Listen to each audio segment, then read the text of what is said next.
Alrighty. What's up, guys? It's your boy, Jimmy, back at you with another episode of Combat and Cryptids.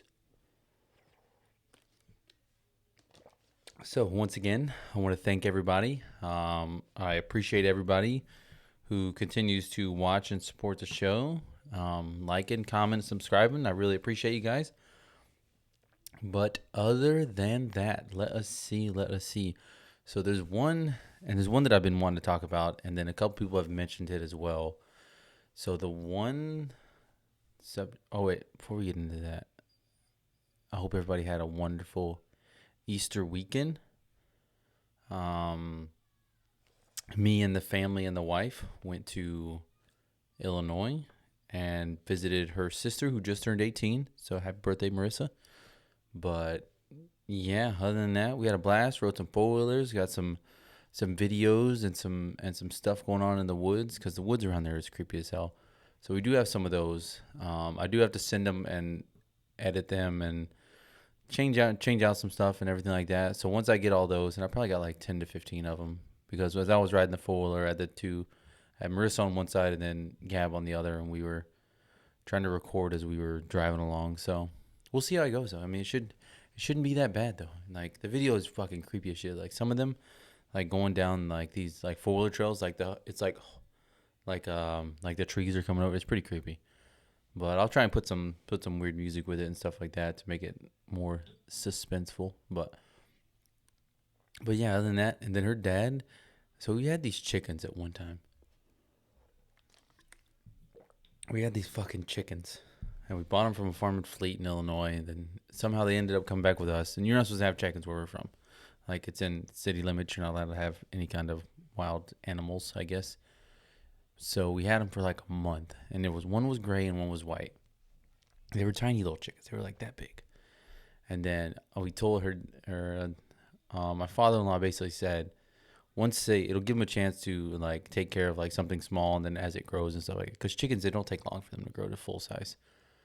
So after a month, then we would take them back, and then they wouldn't be so dependent on everything like that. They wouldn't die from like exposure and shock from the heat and the cold and stuff. And then we can put them with the other chickens, because he had 4 more at the time. So, and when they're chickens, you don't know if they're going to be like a rooster or a hen. You never really know until they get fucking big. And there's this white one, so Kinsley's white one, which was the sweetest thing when it was tiny, turned into the biggest asshole you could ever think of. And this motherfucker's fucking everybody up. Like, he's messing all the hens up. They ain't laying eggs, nothing like that. So when me and Levi went out there, so Levi's our blue pit, we went out there, man, we jacked his ass up. Like this rooster was just like, didn't give a fuck. Like, this thing was just beating up everybody, jumping. And I'm talking, jumping in everybody's faces, clawing. The motherfucker spurred the shit out of my legs and stuff. But, we had to calm down, though, because Levi almost murdered his ass on the ground. But other than that, so it was a fun weekend. So we had a great weekend. And I hope everybody else had a great Easter weekend. And, yeah, now we're back at it. And today's subject, the big subject that I've been wanting to talk about for a while, and a lot of people want to hear, is some terrifying stories of skinwalkers and legendary like shapeshifters. That's what they are. So I got probably 15 different stories, little short stories and stuff like that, about skinwalkers, and the majority of these are all from like the Native American, their stories that they came from. So like the Navajo tribe and stuff like that. So some of these fucking stories are creepy as shit. But most of them are from like the New Mexico, Utah area, which is, if I don't know if you guys know what Skinwalker Ranch is, but basically it's this place over there that is just, there's so much shit going on. And it varies from fucking like Dogman to aliens to orbs to lights, all kinds of stuff. And when I looked up these and found these, I was like, oh my God, these are like perfect for this. So basically, yeah, that's what we'll talk about today. And I think I got about 15 of them. They're like little short stories, so they shouldn't take that long. I have another one that I've been wanting to talk about for a while, and that's more of a Sasquatch one. But we'll stick with the shapeshifter one first and see how long that one takes. If that one takes a pretty good amount of time, then if we hit about the 45-minute mark with the with the Skinwalkers, and we'll just leave it as this one. But if we talk a little fast and get through it, then we'll just go for the Ape Canyon bizarre Bigfoot attack. Like, that shit's crazy. But anyway, without further ado, so this story was written. It was uploaded by Nita C, and it was uploaded in 2019. And basically, from there, it was every culture has scary stories about mysterious beings, and Native Americans are no exception. The Navajo legend of the Skinwalker is particularly chilling because so many individuals claim to have had real-life encounter in the present day. Modern stories of encountering a Skinwalker mostly take place in the American Southwest, but they've also been reported as far away as Australia. You may be wondering what a skinwalker is and why it's so scary. According to the legend, a skinwalker, also known as a Yi Naldlushi, is a witch or medicine man who specializes in shape-shifting and wields supernatural powers to prey on others. Commonly confused with other myths such as werewolves or wendigos, the legend of skinwalkers tell a different tale in which every human can change into any animal just by using the animal skin. Some say the legend of the skinwalker is very real, and others refuse to speak of them in fear of tempting them to appear. Whether you're a believer or a skeptic, stories about skinwalkers can be terrifying. If you're looking for a new nightmare or two, check out the scary skinwalker stories and decide for yourself whether the legends are true. So there's a couple things that get repeated in all of these and make them all weirdly consistent. So the one thing is that they do is they have ash that they get from like juniper trees and stuff like that, and they basically make this medicine out. Then from the ash is basically like they bless it from like a medicine man or like somebody from that tribe who basically blesses the stuff. Because there's no way to kill, well, at least from these stories, there's no way to kill these skinwalkers. And basically, the only way you can do it is just you can have it leave, but no one has ever physically been able to kill them because it's more of a spiritual thing. Like, it's physically there, but it's not as like human, like as like a Bigfoot and like a dogman and stuff like that. So they take on all these different forms. But the thing that gets mentioned the most is they always keep the ash and they put that on their bullets to try and steer it away, like not kill it, but they're like trying to like, hey, back the fuck up, like you need to leave. So that's one thing that gets mentioned a lot in all of these stories is everyone tries to shoot it, and it's different from like most Bigfoot stories where everybody's so terrified to shoot a Bigfoot or don't think about it, whereas these people always have a gun and they always shoot it, but nothing ever seems to phase this thing. And then it also does like almost like a trance on you or like hypnotizes you and stuff like that. It makes you do all these weird things that you don't normally do. So this one, like I read all these stories and I was like, holy shit, some of these are pretty fucking creepy. So anyways, we'll get into this. So, and I'll leave a timestamp. So we're at 8:30, and basically from timestamp, and I'll put it in the comments, 8:30 is where the stories actually start. So you can listen to all the bullshit if you don't want to. So the first story, maybe trying to hit it wasn't the best idea. Alrighty. So my father owns a small delivery service that operates out of Farmington, New Mexico. We deliver most small packages out of the middle of nowhere that are too much of a hassle for large delivery companies to bother with. My dad is the only employee we have and a few pickup trucks and a trailer. One day we get a delivery out to Window Rock, Arizona on the Navajo reservation, about 2 hours from Farmington. My dad gets the call for the job when he is chilling with his Navajo friend Travis and his girlfriend. Travis mentions how he got family in Window Rock that he hasn't seen in age and suggests they go with him. I was about 6 or 7 at the time. It was summertime, so Dad decides we'll go down together. He can do his delivery real quick, then while Travis sees his family, we can go out and check the Window Rock, a big face with a large hole in it that goes to the other side. So when we had to convoy in separate trucks since my dad was loaded down with the freight. We decided to bring along some walkie-talkies so we could communicate with one another. We spend our time in the Window Rock. Everything is generally uneventful, and we start heading home. Along the highway with my dad and I in front, and Travis and his girlfriend in the truck behind us. I honestly don't remember most of the Window Rock trip, but the next part I can never forget. So we're somewhere on the highway between Window Rock and Gallup, New Mexico. It had just rained earlier in the day, and the road was kind of slick, so we were taking it pretty slow. On the left of the highway, there was nothing but sandstone cliffs, and on the right, there was this huge field separated from the road by a small barbed wire fence. We crest the top of the hill, and down at the bottom of the hill, we see what appears to be a very large dog, sitting back on its haunches in the middle of the road, facing the cliffs. My dad calls over to the radio, "Hey, Trav, do you see that big-ass dog?" Travis starts yelling back over the radio, "That's not a dog. Speed up right now and hit it." He sounds almost hysterical. He just keeps screaming, "Hit it. JJ, you have to hit it. Please, please hit the fucking thing right now." So my dad starts to speed up, and as we get a bit closer, I can begin to see it a little more clearly. It's covered in this brown, wiry, matted hair that appears to have dried blood all over it. It's still facing the cliffs, but at the moment of the headlights hits it, it turns and looks at us, and it has a face. I don't know how else to describe it other than the mix between a bear's and a human face. It looks twisted and distorted and almost in pain. As we get closer to this thing, we start to realize it's actually fucking huge. Though it was still sitting on its haunches, it is about shoulder height with the hood of the truck. We literally get inches from hitting when it lets out a scream that sounds like someone screaming at their lungs as their lungs are filling with water, and it leaps backwards towards the field, landing just on the other side of the barbed wire fence.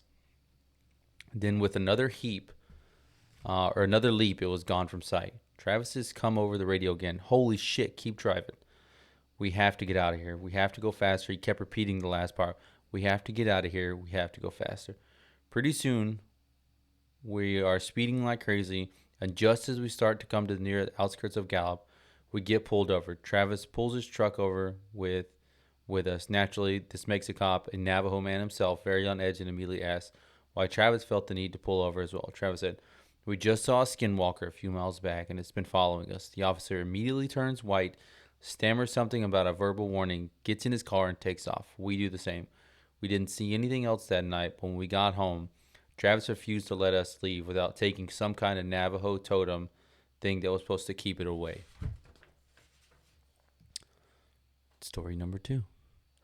Tap, tap at the window. Some of these fucking stories, man, they just, like, if you're focused on these fucking stories, like, and you're, like, reading them by yourself or listening by, you're like, this should, like, you start hearing, like, weird shit and stuff like that. So, I was a kid when this happened. My uncle and I were finishing up chopping and gathering firewood for my grandmother. Because it was getting dark, driving back on the dirt road at about 30 miles an hour, give or take 5, I had this awful sense of being watched. Before I could turn to look out my window, passenger side, my uncle quickly shouted, "Don't." I completely froze. My heart felt like it was beating out of my chest, then completely stopped. When I heard a tap on my window, my uncle sped up and was loudly praying in my native language. I didn't know what was going on and thought it was over till our truck suddenly dipped from the bed. My uncle then started saying, "Look at me, don't turn away," over and over. Then I heard it again, tap, tap, but from the window behind me. It was getting harder for me to breathe and I wanted to cry. A minute or two passed and the truck dipped again. My uncle looked around and sighed. It was quiet, besides the truck and the road. He looked at me and said, "We will ask your father to do a prayer in the morning, so the evil will forget our faces." Navajo to English equivalent. I remember curling up on the seat and just started staring at my radio, watching the time, listening to my uncle say an old prayer till we got to my grandmother's house. I called my uncle because I had a nightmare about that night. We talked about it for a bit. He said, "I didn't see faces, just eyes, like brake lights you see on the road. I've watched you, it watched you," Navajo to English. Before hanging up, I tried joking with him about it. "Why did you just step on the brake with it when it was in the back?" No laughter, just a pause. "Because it wasn't alone." Jesus Christ.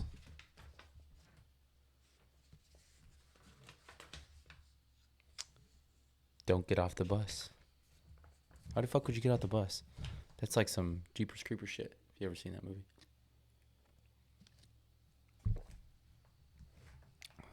Anybody that has been on a Navajo reservation has either probably heard of some creepy things, or have experienced pretty creepy things, namely skinwalkers. I've only seen one, and here's my story. I come from a small town in northern Arizona that's sandwiched between the Paiute Reservation to the north and the U.S. largest Navajo Reservation to the south.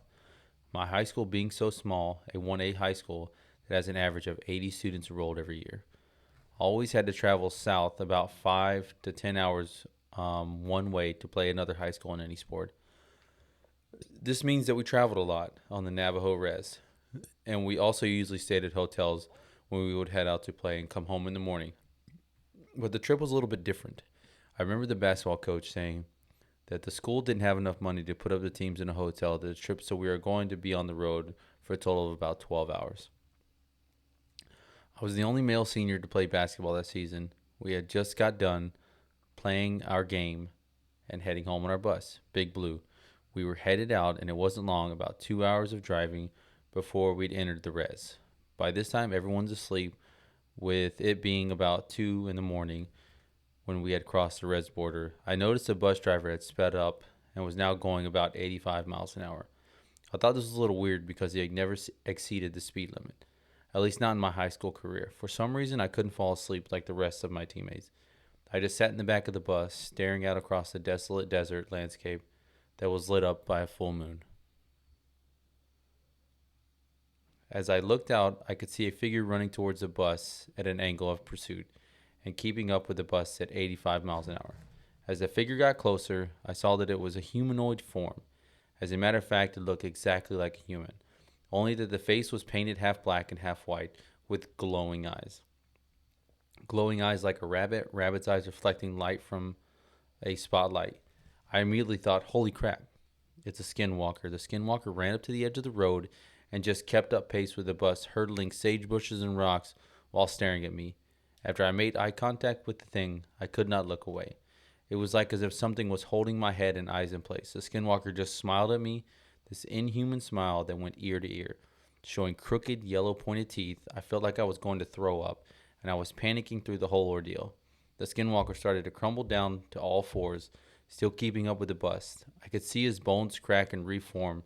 Hair started to appear all over the skinwalker's body, and in about 3 seconds was now a coyote, and it ran off back into the desert out of view. As soon as I was gone, I ran on to the onboard bathroom and puked a mixture of food and blood. I didn't want to tell anyone for fear that they would think I was crazy. I confided in my Navajo friend. She told me that I needed to see the chief, so also happened to be my friend of mine, and get a blessing. I saw him the next day at school, the next school day in the parking lot. He just came up to me and mumbled something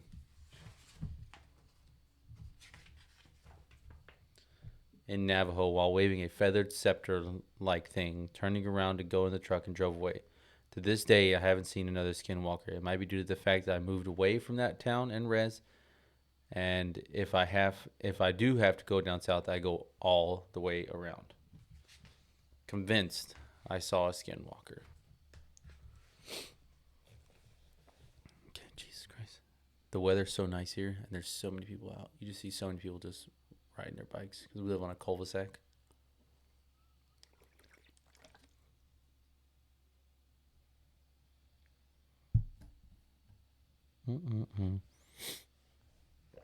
So, anyways, as many of you might already know, many Navajo people, including my own family, are very reluctant to speak about skinwalkers. That was another thing.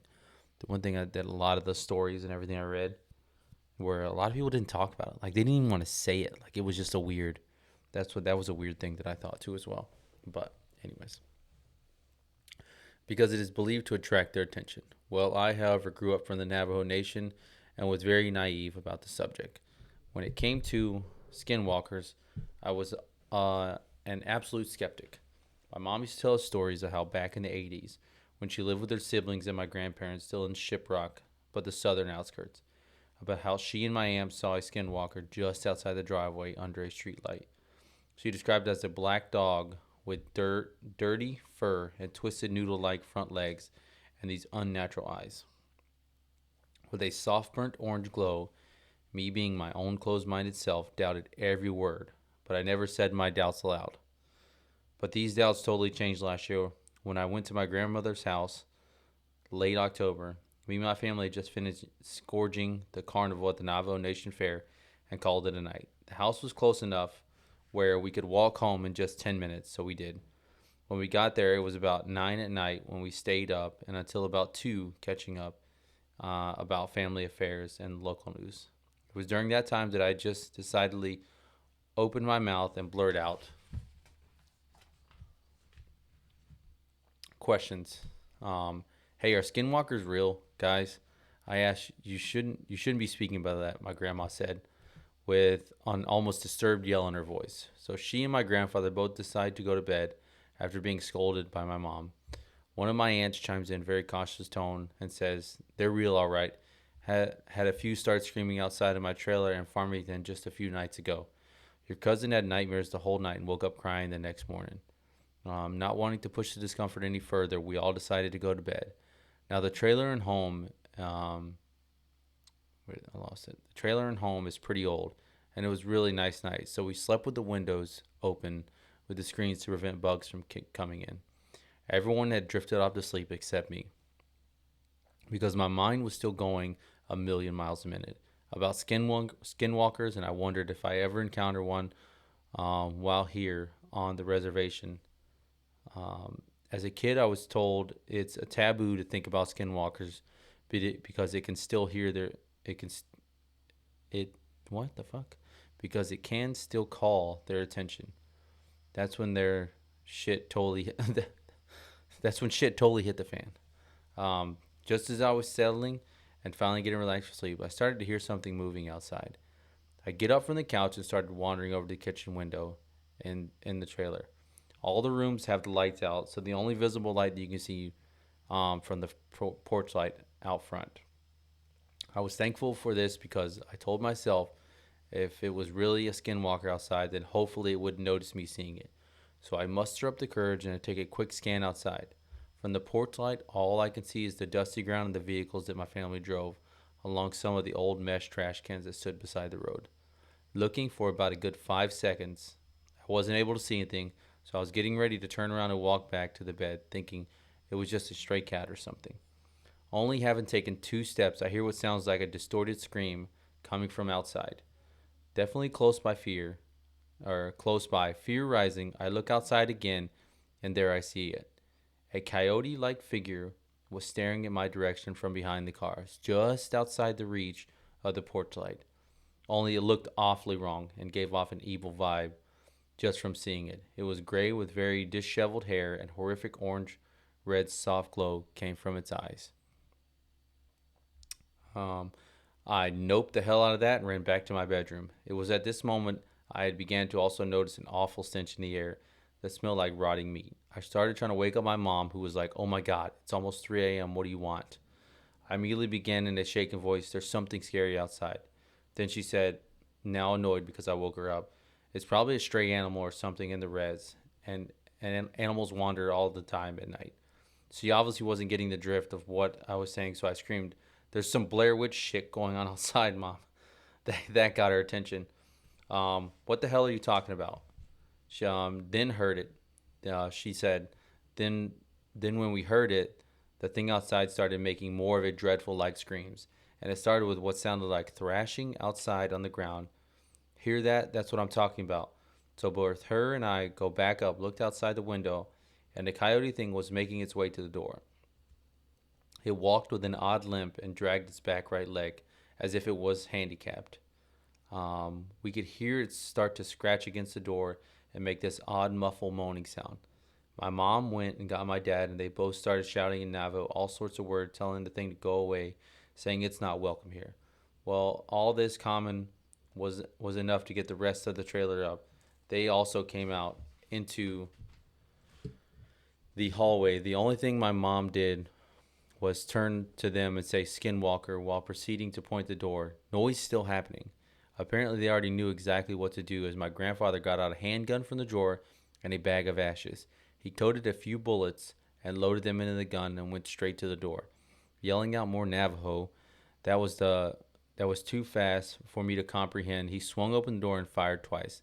Nothing. The thing managed to escape before my grandpa could put a bullet in it. The fastest one I'd ever seen, said my grandpa. Next thing you know, my aunt and parents are freaking out about what just happened, saying stuff like, "What if it comes back tomorrow and it saw us? Does that mean we're targets now?" Afterwards, my grandparents calmed everyone down, myself included, saying we'll be fine, and we went to bed around 3ish. Morning comes, and my grandparents call one of the neighbors to explain to them what had happened. Apparently, one of them was a medicine man who used to partake in Yabe cheese Navajo ceremonies used for healing and curing sicknesses, and came over to bless each family member and the grounds outside. Dear Lord. Like, I don't know. Man, that shit is scary as fuck. Like, I don't know. I don't care who you think you are or how bad. Like, some of these places are creepy as fuck, man. And I've been to some of these places.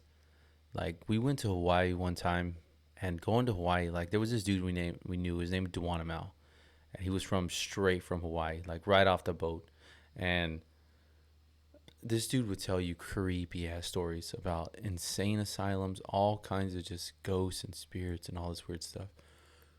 But I mean, that shit was scary right there because you're all outside. There's like 15 of us, and we're all just staring at the stars, just swapping these just fucking weird, creepy ass. Right? I think we're in the Philippines or something. But these stories right here, like, and I don't know if it's like like it says in here, it's like you create the own chaos in your head. So that's why people don't talk about these things. That's why these people don't mention these things, because it feels like the more you mention it and the more you talk about it, the more in tune with yourself you get with this. So every little thing, you're going to make out what you want to see. Like when it's dark outside and you start seeing shit. And it happens all the time. I've been sitting in a fucking 50 cal turret for 12 hours and started screaming at what I thought was a guy jumping over the wire trying to come into our camp, and woke everybody up screaming on 50 cal and with MVGs on. So MVGs already distort your shit enough. So when you're sitting there for 12 plus hours in the same spot and you're just looking, and it's like just all day, and then as soon as the night hits, you put on the MVGs and it just distorts and creates so much backdrop, shadows, anything like that. It lights up everything. And 100%, I thought that I saw someone jumping over the wall and trying to come into our camp to take, either try and like shoot us or like just take some shit, whatever. So I start screaming and I'm like, "Hey, motherfucker, like you better get the fuck down or I'm gonna light you." And I just gave one warning. That was it. And then I just fucking rack and just go, dude. And then everybody gets up, everybody comes out there, everybody's freaking the fuck out and all these kinds of things. And there was nothing there. Everyone shined the light, looked at everything, nothing. Wasn't no footprints, wasn't anything around there. But like if you like, that's the thing though, is you start thinking about these things and you bring them more into your own mindset and you create these things. Like that's probably the worst thing for you. Like they might be real, yes, or they might be fake. But the people who think that they're real, it's you are creating this own story and you are bringing all of this to yourself. So the best way to do it is you just don't talk about it. And I don't know if maybe, people who thought of like Bigfoot and like ghosts, dogmen, all these things, a lot of people don't talk about these things, I think, because you create it in your mind and you want to not have it. Like if it's a bad experience, what I mean? Some people have some good ones and they want to see that stuff. That's cool. But people who have those bad trips and those bad experiences, like you don't want to see that again. So you try and push that shit out. If you would have asked me from 2010 to 2013 or 14 about this, I wouldn't even have thought anything about it. But being outside of the Marine Corps now, you think about these things and you talk about these things more and more, and it becomes more intriguing. It makes you want to, it makes you want to talk about these things and seek answers and see how many people have those same kind of avenues and those same kind of questions and stuff. And you realize, because we went to Illinois, and you get enough people, they get a couple drinks, and they start talking about it. Angel will just say, "Hey, this dude's got a creepy ass YouTube video," and people immediately talk about it. Like there's nothing, like it ain't, people are different, politics, religion, all this stuff, your way of life, the way you're raised, nothing in common. But you talk about like weird shit, like spiritual and all that stuff. People are intrigued. People want to talk about it, and it's just really weird.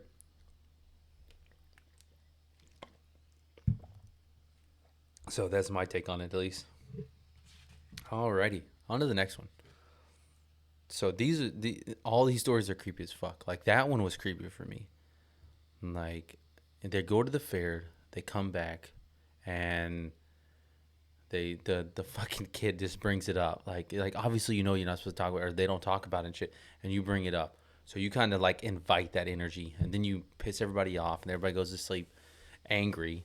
So now you invited this to happen, and you piss everybody off. So there's already a bad vibe and a bad aura, and then you're about to fall asleep, and you hear something, and then you go look at it, and this motherfucker's just looking at you from behind the car, and then just doesn't give a fuck and just starts walking up and comes up to the door. And yeah, I don't know what you would do there. At least the grandpa had enough forthwith to be like, hey, I'm gonna shoot this fucking thing, you know. So good on him. Like I don't know if most people would have that same type of like, hey, I'm gonna kill it, you know. So the next one: stay away from the ruins of the Inquisition. This all happened about. This fucking mic is fucking annoying. I feel like I'm trying to sit up this way, but I keep going down. Like it just pisses me off. There, maybe we'll do this. All right, there we go. So this all happened about 5 years ago. One night, a few of my friends decided after a night of hanging out that we go on an adventure about 3 a.m. Yeah, that sounds fucking fun. We took a ride about 50 miles to this old Spanish ruin in New Mexico that was once the seat of the Inquisition. I can't for the life of me remember what the place is called.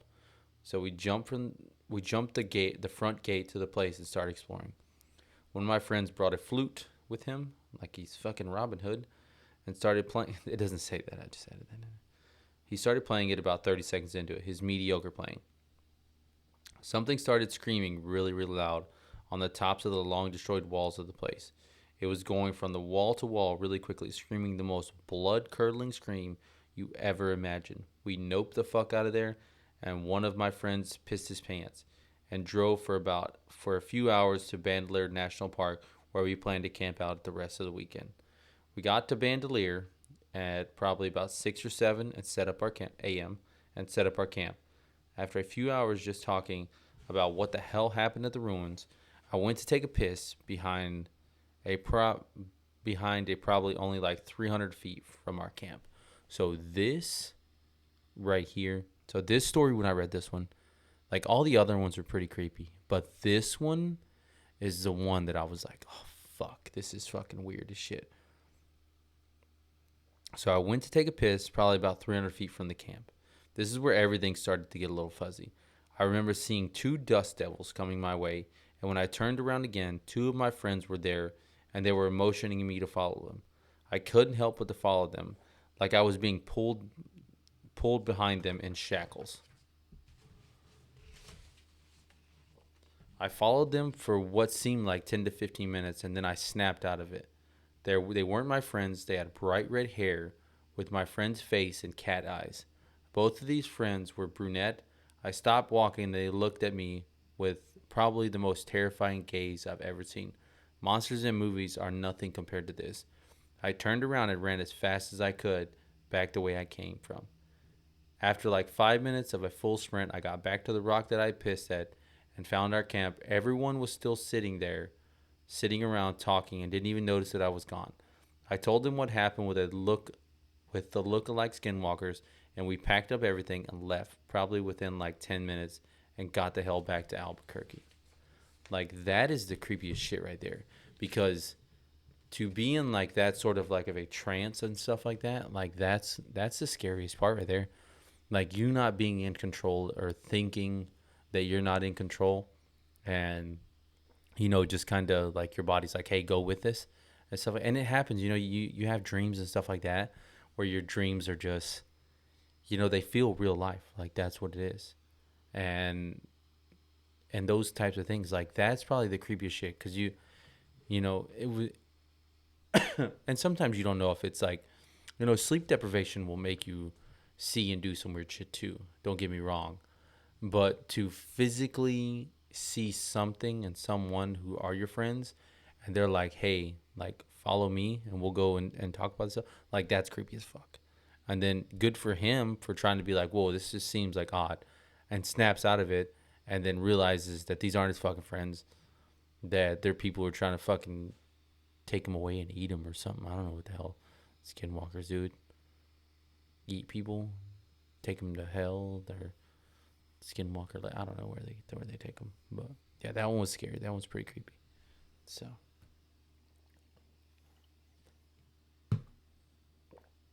say their name, and it will kill them.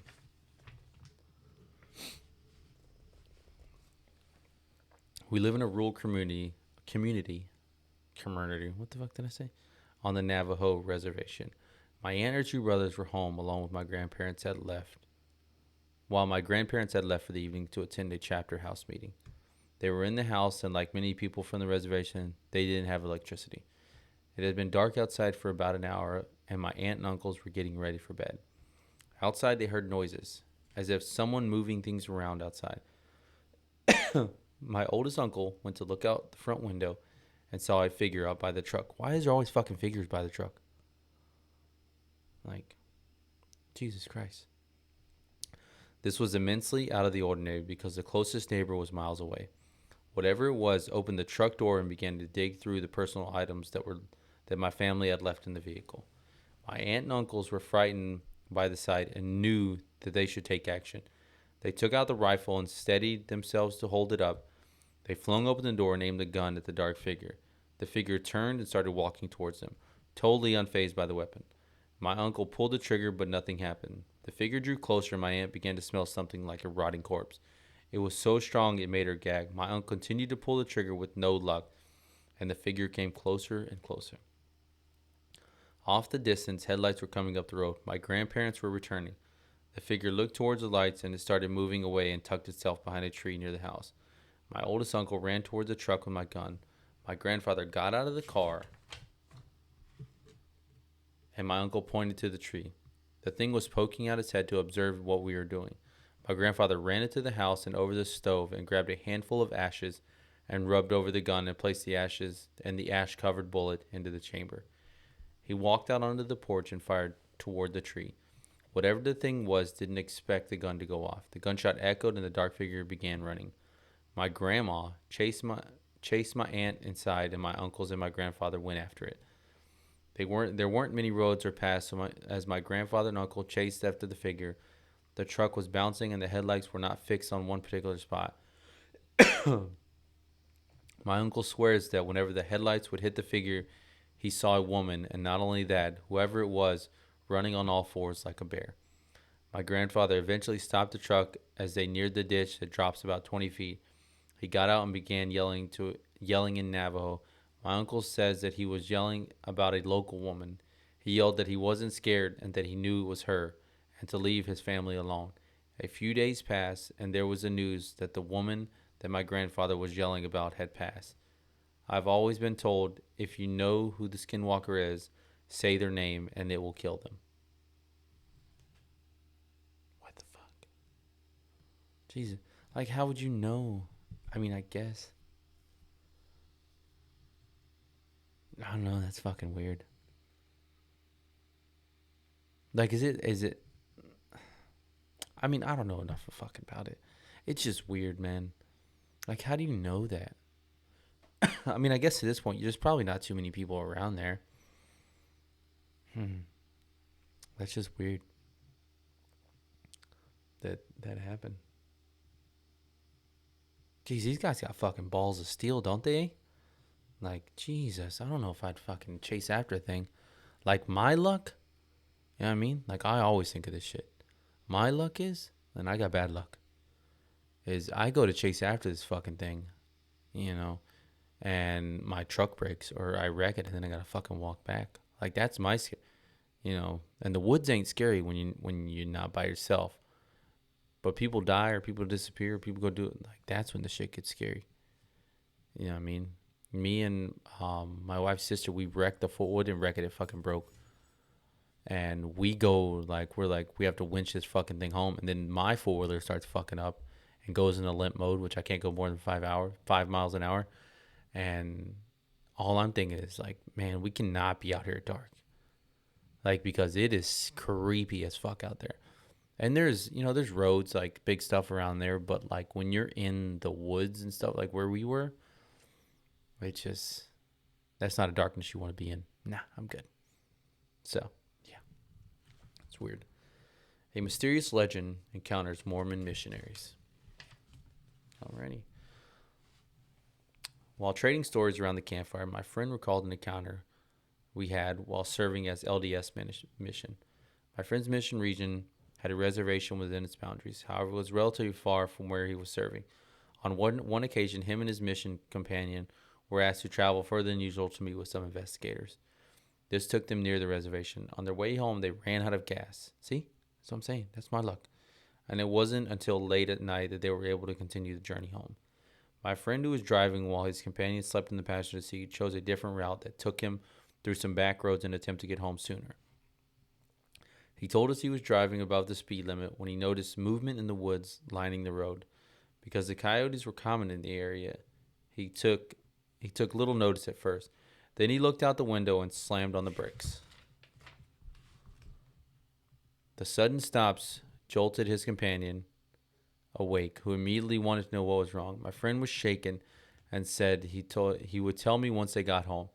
He asked him to say a prayer. By the time they made it home, his companion was dying to know what happened. My friend told him, I looked down at the road next to the car and saw 6 men running on all fours, keeping up with the car as I was driving 40 miles an hour. That's a weird one. Fuck. Like some of these, I mean, I don't know. You guys can come up with your own theories or what you guys think of, or put it in the comments of what you guys think of this shit. But some of this shit's just weird. Like in these things, like you can find like hundreds of Bigfoot stories and stuff like that. But these things are just weird because it's so ritualistic.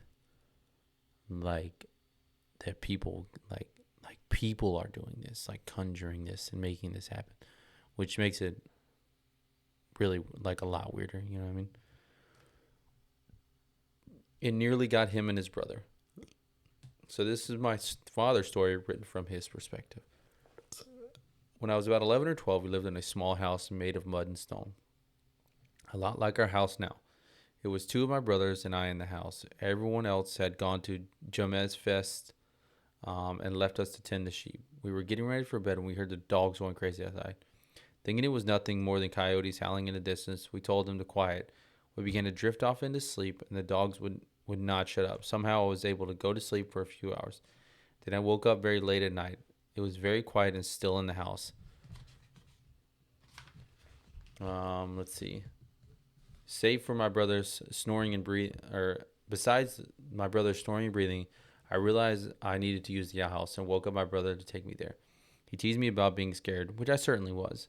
When we were out with our flashlights to the outhouse, the dogs began with their craze barking out in the sagebrush. Going from one place to the next, my brother went first, and I waited outside for him. While waiting, I tried to follow the dogs with my flashlight. Suddenly, there was a loud whine from one of the dogs. Then everything went quiet again. It was really too quiet for that time of the year. Not even the sheep were making noises. Suddenly, I heard a few dogs going completely mad by the truck. When I looked over, there was this man.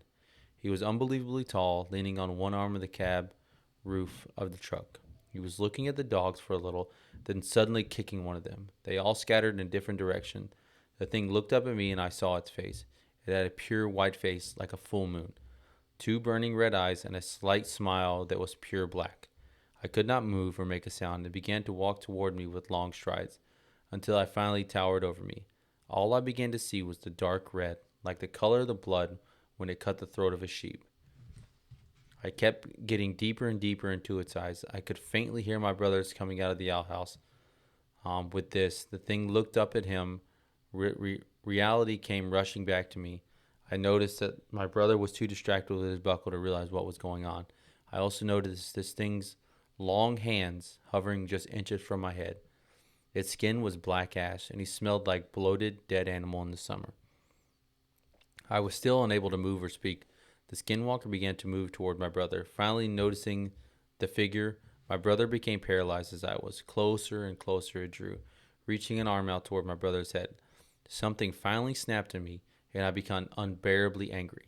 I broke from the trance and lunged at the skinwalker, raising my arms like a wild animal and baring my teeth at it.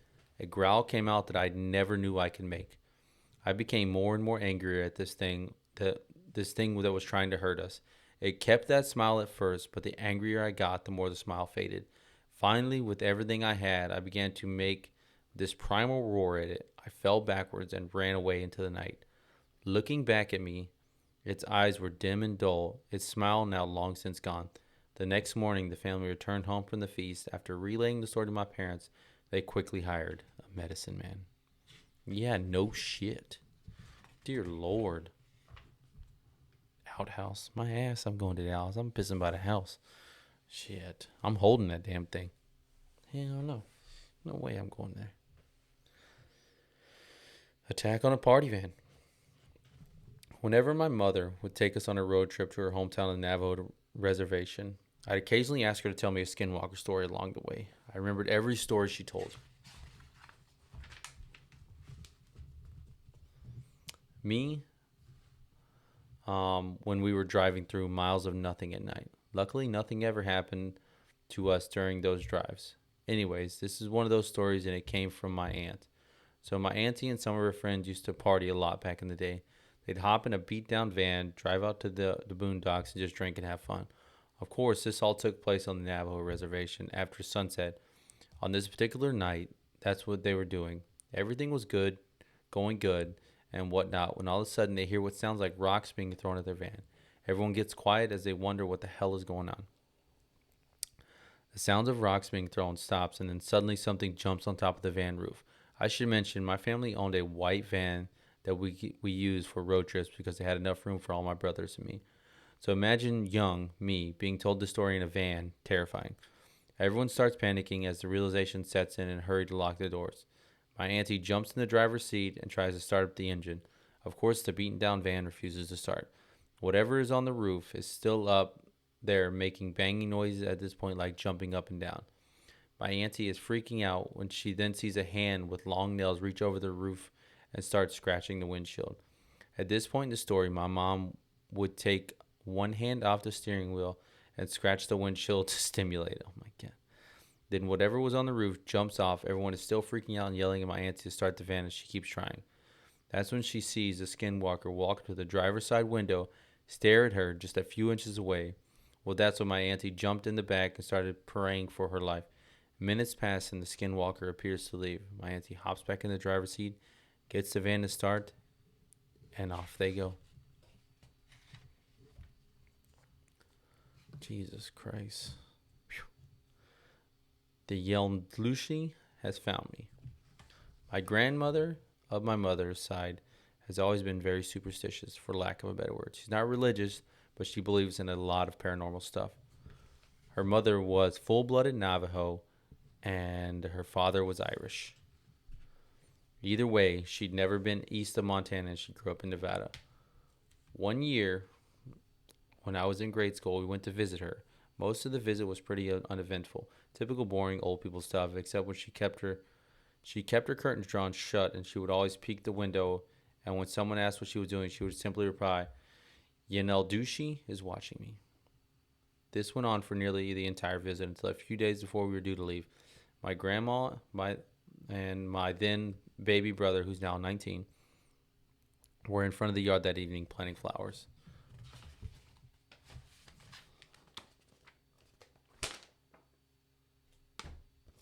When all of a sudden, my grandmother started shouting, insert little brother's name here.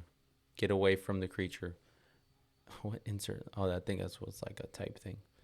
It's not safe. Of course, being in Nevada, we all assumed that my brother had found a scorpion or a rattlesnake, so we all ran outside to see my grandmother clutching my little brother and shaking in terror against the side of the house. Standing out in the yard was a large black Great Dane-sized dog. It was staring at my grandmother with an intensity I've never seen before. It looked up at us, gave us a little huff, and bounded off.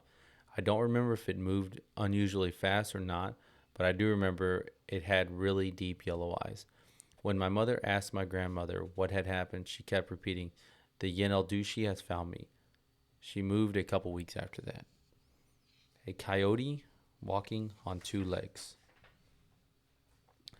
I was told this story once. My dad is a bullshitter or a liar, so I know this story is true. My dad isn't a bullshitter or a liar, so I know this story is true. That makes more sense. So this was very early 80s. My sister, who lived in Toronto, came down to visit our parents for the weekend. She was staying at a friend's house who loaned her a car so she could come out after her visit. She left at like 9 p.m. She got maybe 7 or 8 miles away when the car broke down. Thankfully, she broke down in front of a friend's or family's house. They let her in to call Dad, and Dad came to get her. The family said she could leave the car in the driveway for the night, and my sister decided to stay at my parents' for that night. It was now a little after 10, pitch black, late November. While my sister and Dad are driving back to the house, they pass through a heavily wooded area. Out of nowhere, they hear this incredibly fucking loud, inhuman scream that was heard over the engine, them talking, and the radio. Dad slammed on the brakes, and they both started freaking out when all of a sudden, a 6-foot tall coyote walking on two legs with black and white striped tail appeared on the side of the road and proceeded to walk in front of the car. As soon as it passed, the same scream played again, only this time 10 times louder. Dad slammed on the accelerator, and they got the fuck out of there, and it was never seen again. Jesus Christ. I don't know if I should be reading these fucking things. These fucking things. And I'm like, I don't know why I have horrible nightmares. Like, bitch, you know why. What the fuck? Oh, my God. Yeah. The creature had a human face.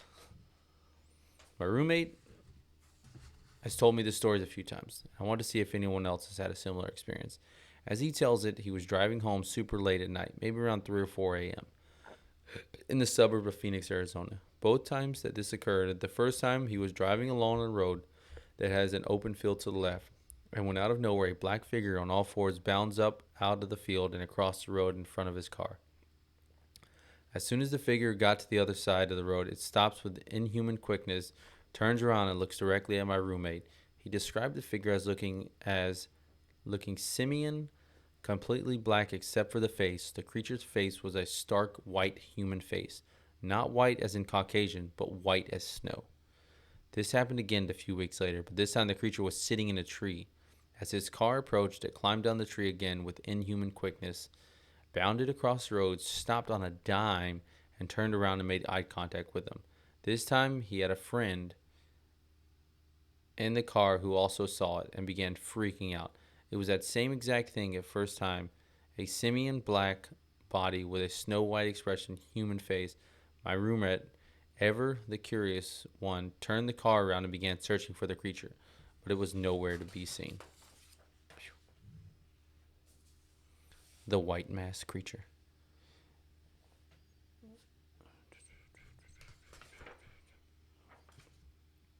In Hunt for the Skinwalker, George Knapp and Colm Keller relayed the stories of one who came into contact with skinwalkers near Native American tribal lands. One account from a New Mexico Highway Patrol officer states that while patrolling the highway of New Mexico, he saw a skinwalker on 2 separate occasions. In his first encounter, a creature wearing a white mask appeared next to the window, seemingly attaching itself to the car. But then he realized it was simply running beside the vehicle, keeping pace at highway speeds. A few days later, and around the same area, he encountered the same creature again. What makes his tale even more intriguing is that at least one other officer claimed to have seen the same ghoulish being while patrolling the area. They were 2 skinwalkers. On the ghost story blog Darkness Prevails, user John shared a story of how a relaxing midnight stroll turned terrifying when he came face to face with 2 skinwalkers. According to his chilling story, John was out late one summer night while listening to music and enjoying the cool weather. He walked near a large empty field that was adjacent to college campus. Suddenly he felt something staring at him. Shining his flashlight, that's the first thing you do. You don't ever shine your flashlight. If you see something or you hear something, you don't ever shine your flashlight. You just keep going. Unless it's on your ass, like in your face, nah, don't do that shit. Shining his flashlight out into the darkness, he saw 2 sets of glowing orange eyes staring back at him. The eyes were at least 7 feet off the ground and stared at him without blinking once. John made a mad dash for safety. As he was running, he turned back to see one of the creatures chasing him. John became even more frightened when he got a better glimpse of the fast-moving creature behind him. It looked like a giant wolf. Quickening his pace, John reached his home safely, but he remains fearful of the monsters he saw that night, which he believes were skinwalkers. Yeah, no shit. This was no normal girl. According to the account from Darkness Prevails, not all skinwalkers are found around reservations or even with the U.S. for that matter. The tale of terror came all the way from Australia. While walking her dogs out in the Australian bush, a woman encounters a fearful sight. She was enjoying the trail when suddenly her two dogs started barking uncontrollably and became extremely agitated. Yeah. Soon she saw what appeared to be a small female child, no older than 7. The child had her back to the woman, who was only a bit startled at first, as she believed the child was part of a camping party. However, when the girl turned around, her eyes were lifeless and entirely black. Before the woman could make a break for it, the creature let out an ear-splitting howl and ran off into the bush, never to be seen again. She was left wondering if the child she saw was someone pulling a prank on her, or if it was really a shape-shifting skinwalker. She may never know. Yeah, no shit. You may never know. Faster than any dog.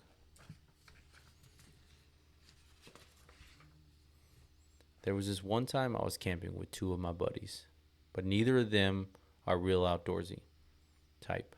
I was just kind of getting them into the whole camping hunting scene. Now I love hiking, exploring more like because I hate just walking the trail.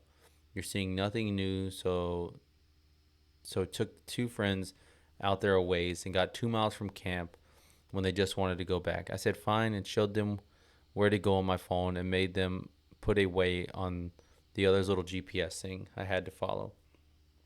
I wanted to keep going, so I did so by myself. They wanted the pistol I had on me for safety reasons, leaving me to walk alone in the forest with water and nothing else. No big deal, I thought.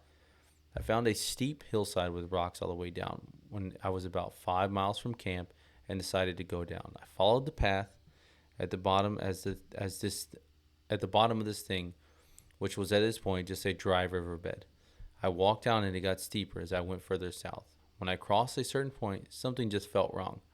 I started trying to look around for anything, but there was a huge log across 2 hillsides, and when I crouched down to crawl under it, I felt like I was being watched. I looked up to my left, saw nothing, looked around to see if there was anything in the middle of the riverbed, then looked up to the right. Huge black canine. Too small to be a bear, but it looked like a wolf on steroids. The dog creature and I held glances for what felt like hours, but I know it couldn't have been more than 10 seconds. Every passing moment made the feeling of dread worse. I moved backwards to get the hell out of there, and when I moved, the wolf thing just booked it into the forest, further from the camp. In hindsight, this thing was moving faster than any dog I had ever seen.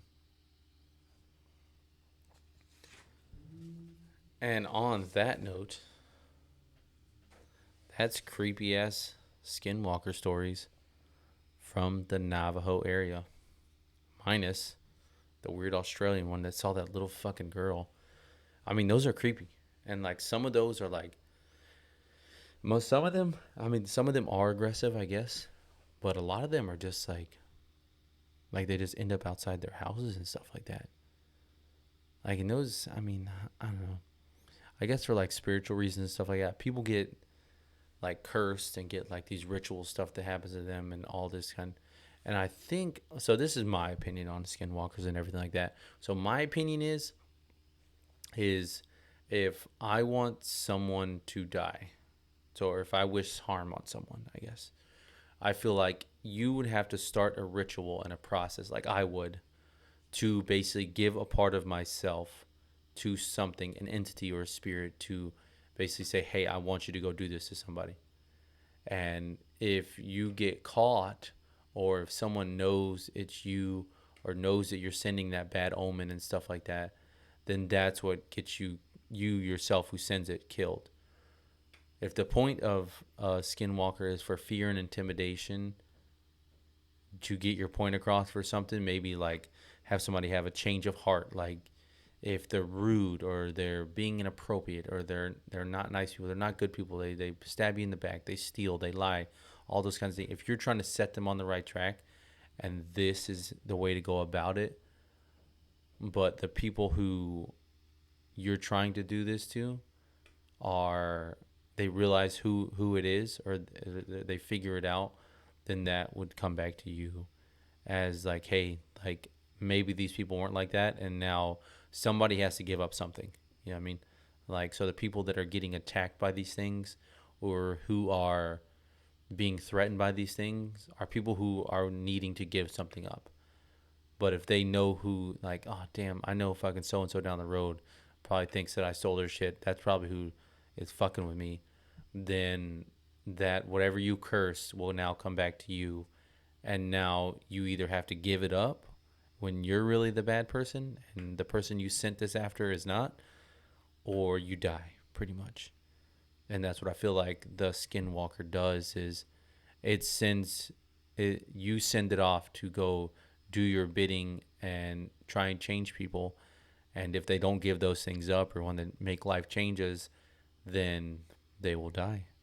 Like if somebody's doing drugs and you sit down and you do this ritual, you do this sacrifice, and you call for this thing and it goes after somebody and it tries to scare them and intimidate them and then it leaves and they don't give that up, then obviously most people die from like addiction and stuff like that. Like that's at least my thoughts on it. Maybe way off, maybe fucking far fetched. I don't fucking know. Maybe it's just me making shit up or trying to rationalize it. But these things happen for reasons, and I don't think it's just like a randomized target and stuff like that. Like I don't think that it seems to happen too frequently with people who have problems or need help with problems and stuff like that. And maybe they need to see this just to be like, all right, maybe my life's not that bad, or maybe I should get my shit straightened out and stuff. So I don't know. Give me your interpretation of it. What do you guys think? I mean, do you guys see it as that, or are we just all fucking crazy and none of this shit ever really happened? Who knows? But yeah, that's about it, guys. So I do appreciate you guys sticking around, listening to all this stuff. I hope it was entertaining, intriguing, different, you know. And other than that, everyone have a great week. Take care of one another. Be nice to people. And I will see you guys next week. Appreciate you all.